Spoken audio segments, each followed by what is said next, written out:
1900 का दशक। पंजाब की धरती। ब्रिटिश हुकूमत अपने चरम पर थी।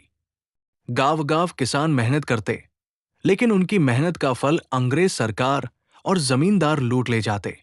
इन्हीं हालातों में 26 दिसंबर 1899 को शेर सिंह और नारायण कौर के घर एक बालक का जन्म हुआ।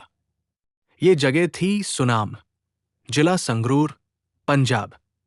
उस बालक का नाम रखा गया शेर सिंह पठानिया, पर बाद में इतिहास ने उसे उधम सिंह के नाम से याद किया। लेकिन ये बचपन बहुत सुखमय नहीं था। जब उधम महज 3 साल के थे, उनकी मां चल बसी, और जब वो 7 साल के हुए तो पिता भी संसार छोड़ गए।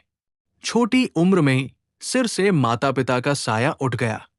उधम और उनके बड़े भाई मुख्तियार सिन्हा को अनाथाश्रम भेज दिया गया, central Khalsa orphan education home, Amritsar. यहां अनाथ बच्चों को शिक्षा भी दी जाती और अनुशासन भी सिखाया जाता। अनाथ आश्रम में रहते हुए उधम ने पढ़ाई शुरू की, लेकिन बचपन का खालीपन और मां बाप की कमी हमेशा उनके दिल को चुभती रही। 13 अप्रैल 1919 वैशाखी का पर्व। अमृतसर के जलियांवाला बाग में हजारों लोग इकट्ठा थे। कुछ लोग त्योहार मनाने आए थे, कुछ अंग्रेज सरकार के दमनकारी रॉलेट एक्ट के खिलाफ शांतिपूर्ण सभा करने। उधम सिन्हा भी वहां मौजूद थे। उनकी उम्र सिर्फ 19 साल थी। दोपहर का समय लोग भाषण सुन रहे थे कि तभी अचानक जनरल रेजिनाल्ड एडवर्ड डायर अपनी टुकड़ी के साथ बाग में पहुंचा। बाग की चारों ओर ऊंची दीवारें थी और केवल 1-2 संकरी गलियां थी, जहां से अंदर बाहर जाया जा सकता था।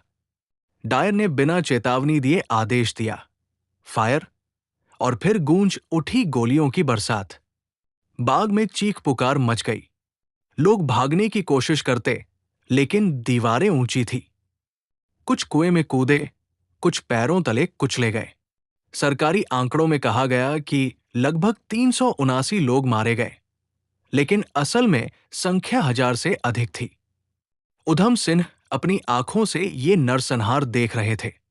उन्होंने लहूलुहान स्त्रियों को, तड़पते बच्चों को, दम तोड़ते बूढ़ों को अपनी गोद में उठाया।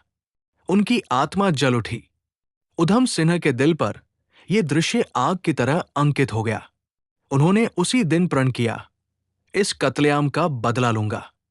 जनरल डायर और माइकल ओ डायर, पंजाब का तत्कालीन लेफ्टिनेंट गवर्नर, जिसने इस हत्याकांड की अनुमति दी, इन दोनों को चैन से जीने नहीं दूंगा। जलियांवाला बाग ने उधम सिंह की आत्मा को झकझोर दिया। वो अब सिर्फ अनाथ नहीं थे, अब वो क्रांति की अग्नि थे। इसके बाद उन्होंने पंजाब में कई क्रांतिकारी दलों से संपर्क किया। गदर पार्टी और भगत सिंह की हिंदुस्तान सोशलिस्ट रिपब्लिकन एसोसिएशन से भी उनका जुड़ाव हुआ। वे समझ चुके थे कि अंग्रेजों को सिर्फ शब्दों से नहीं, बल्कि हथियार और खून से जवाब देना होगा। जलियांवाला बाग कांड ने उधम सिन्हा के जीवन की दिशा बदल दी थी। अब उनके लिए जीवन का एक ही उद्देश्य था, उन निर्दोषों का बदला लेना। 1920 के दशक की शुरुआत में, जब भारत में असहयोग आंदोलन और भगत सिंह जैसे क्रांतिकारी युवाओं की गूंज थी, उधम सिन्हा का झुकाव भी क्रांतिकारी आंदोलनों की ओर हुआ। उन्होंने गुप्त रूप से गदर पार्टी के कार्यकर्ताओं से संपर्क किया। गदर पार्टी के लोग विदेशों में रहकर भी भारत की आजादी के लिए काम कर रहे थे। उधम ने निश्चय किया, अगर असली वार करना है तो सिर्फ पंजाब में रहना पर्याप्त नहीं, अंग्रेजों को उनके ही घर में जाकर मारना होगा। 1924 में उधम सिंह अनाथाश्रम छोड़कर क्रांतिकारी गतिविधियों में कूद पड़े। वे सबसे पहले अफगानिस्तान और फिर वहां से कश्मीर होते हुए इंग्लैंड पहुंचे। लेकिन अंग्रेज सरकार को उनकी गतिविधियों पर संदेह था। उन्हें कई बार रोका गया, गिरफ्तार किया गया, पर वो बार बार जेल से छूटकर फिर सक्रिय हो जाते। बाद में उन्होंने अमेरिका का रुख किया। 1927 से 1934 के बीच उधम सिंह अमेरिका, मेक्सिको और कई यूरोपीय देशों में रहे। वहां रहकर उन्होंने गदर पार्टी के साथ मिलकर अंग्रेजी साम्राज्य के खिलाफ आंदोलन चलाया। विदेश में रहते हुए उधम सिंह ने छोटी छोटी नौकरियां की, कहीं मजदूरी, कहीं कारखाने में काम, कहीं वेटर का काम। लेकिन उनकी असली कमाई थी क्रांति के लिए हथियार और गोलियां इकट्ठा करना। वे हर पैसे को जोड़ते और गुप्त रूप से हथियारों की व्यवस्था करते। साथ ही क्रांतिकारी साहित्य भी बांटते ताकि भारतीयों में स्वतंत्रता की चेतना जाग सके। 1928-29 के दौरान जब भारत में भगत सिंह, सुखदेव और राजगुरु जैसे नौजवान क्रांतिकारी शहीद हुए, तो उधम सिंह के दिल पर गहरा असर पड़ा। उन्होंने कहा था, अगर भगत सिंह जैसे नौजवान हंसते हंसते फांसी चढ़ सकते हैं, तो मैं भी मातृभूमि के लिए अपना जीवन न्योछावर कर दूंगा। भगत सिंह की शहादत ने उनके भीतर की आग और भी तेज कर दी। अब उनका लक्ष्य और साफ हो गया। माइकल ओ डायर, जिसने जलियांवाला बाग नरसंहार को मंजूरी दी थी, को मौत की सजा देना। 1934 में उधम सिंह लंदन लौट आए। यहां उन्होंने एक छद्म नाम अपनाया, राम मोहम्मद सिन्हा आजाद। ये नाम अपने आप में एक प्रतीक था। राम हिंदुओं का प्रतिनिधि, मोहम्मद मुसलमानों का प्रतिनिधि और सिंह सिखों का प्रतिनिधि, और आजाद पूरे भारत का सपना। वे कहते थे, मैं तीनों धर्मों को साथ लेकर चलता हूं। मेरी मातृभूमि इन सबसे बड़ी है। लंदन में रहकर उधम सिंह लगातार मौके की तलाश करते रहे। वो जानते थे कि माइकल ओ डायर लंदन में ही रहता है और कई बार भाषण देने सार्वजनिक कार्यक्रमों में आता है। उधम सिंह ऐसे ही एक मौके की प्रतीक्षा कर रहे थे।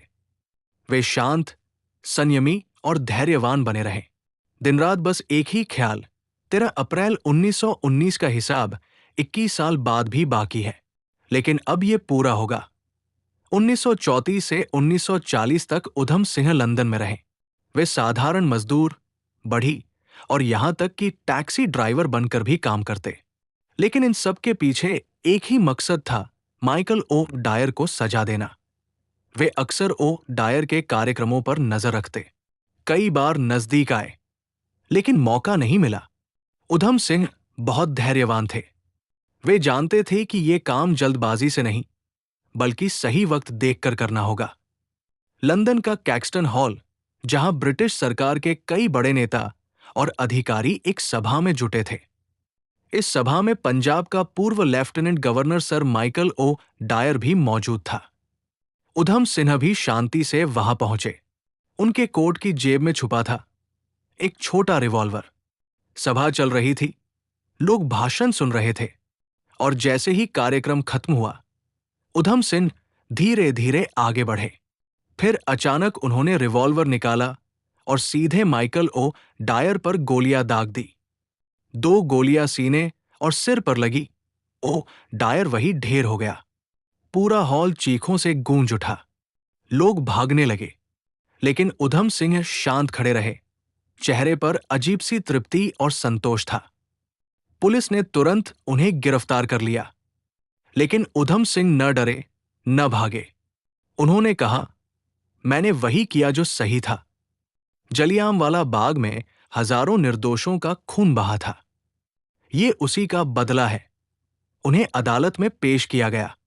अंग्रेज सरकार चाहती थी कि वे पछतावा जताएं, दया मांगे, लेकिन उधम सिंह ने डटकर कहा, मैंने ये काम जानबूझकर किया है। मैं अपने देशवासियों की पीड़ा का बदला लेने आया हूं। अगर मुझे मौत की सजा भी मिलती है तो मुझे खुशी होगी। उन्होंने अदालत में यह भी कहा, मैंने ओ डायर को इसलिए मारा क्योंकि वह जलियांवाला बाग हत्याकांड का जिम्मेदार था। वो निर्दोषों का हत्यारा था। मुझे कोई अफसोस नहीं, बल्कि गर्व है। उनकी बातें सुनकर अंग्रेज जज भी स्तब्ध रह गए। दुनिया भर के अखबारों ने इस घटना को प्रमुखता से छापा। भारत में लोग उधम सिन्हा को जलियांवाला बाग का बदला लेने वाला हीरो कहने लगे। 31 जुलाई 1940 लंदन की पेंटनविल जेल में उधम सिन्हा को फांसी दी गई।